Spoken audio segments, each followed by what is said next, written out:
साथियों, स्वागत है आपका आपके अपने परिवार भारतवर्ष क्लासेस में। तो आज दिनांक 31 अगस्त 2024 को क्लास 8 का एसएसटी का वीकली टेस्ट लिया गया। इस वीडियो में हम वीकली टेस्ट में आए हुए क्वेश्चंस का आंसर देखने वाले हैं और साथ ही साथ जो मैंने प्रश्न करवाए थे उसमें से ही यहाँ पे बहुत सारे प्रश्न आए हैं, या यूँ कहें तो उसी से मिलते जुलते सारे प्रश्न आए हैं।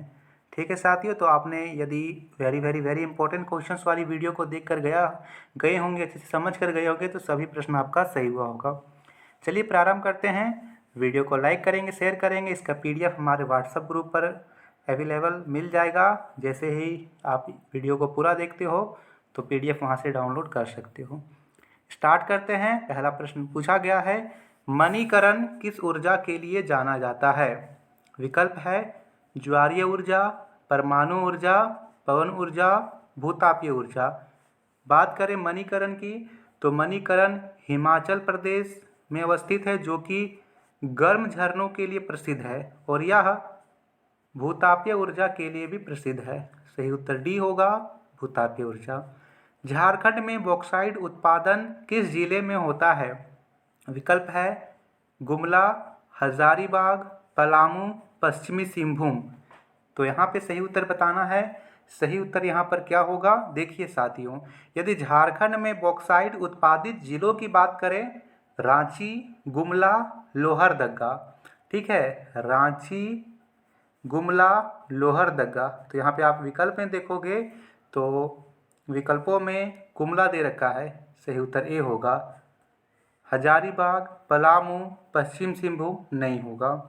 तीसरा प्रश्न है, इनमें से कौन गैर परंपरागत ऊर्जा के स्रोत हैं?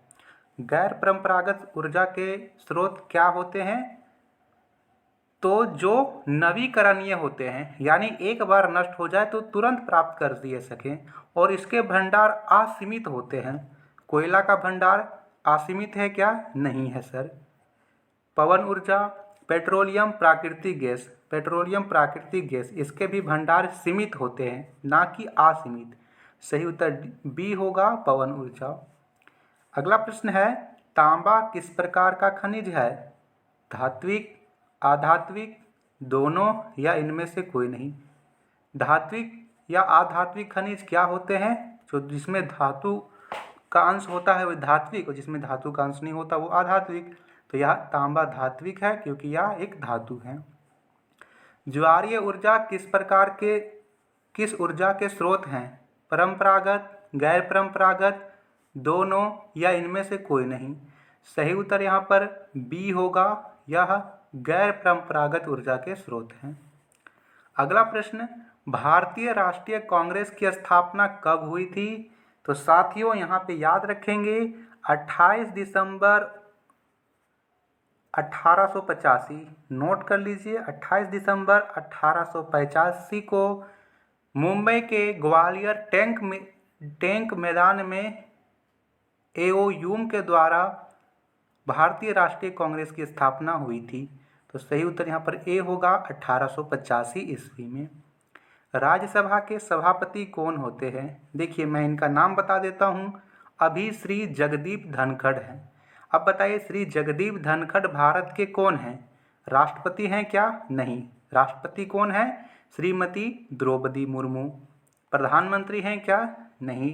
प्रधानमंत्री श्री नरेंद्र मोदी है। राज्यपाल हैं क्या? नहीं।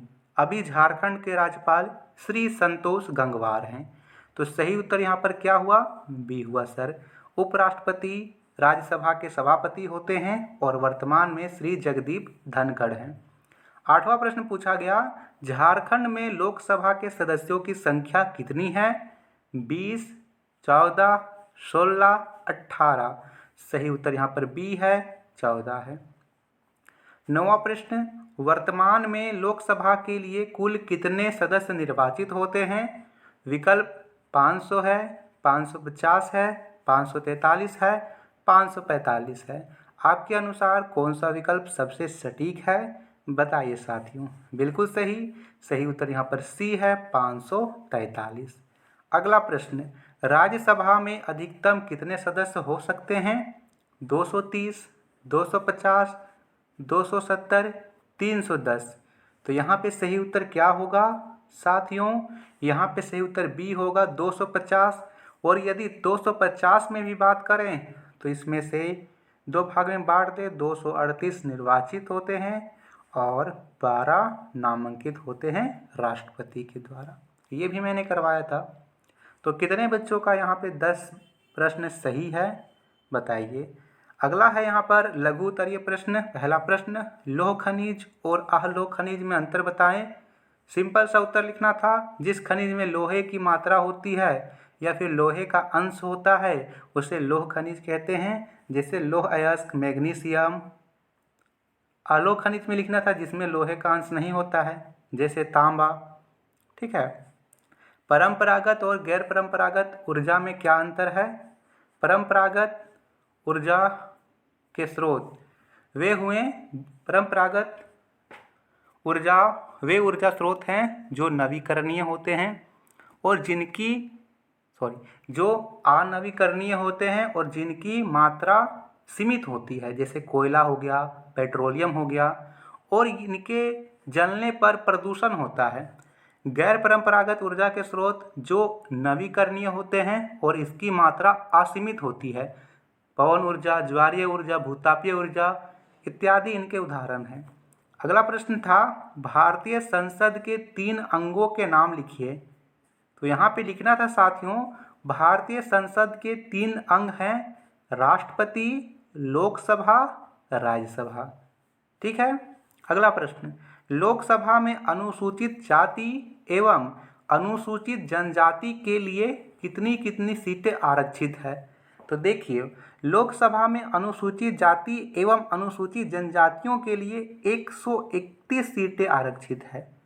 और इसमें यदि बात करें तो अनुसूचित जाति, सबसे पहले अनुसूचित जाति के लिए 84 सीटें और अनुसूचित जनजाति के लिए 47 सीटें आरक्षित है, जो कि कुल सीटों का लगभग 10% होता है।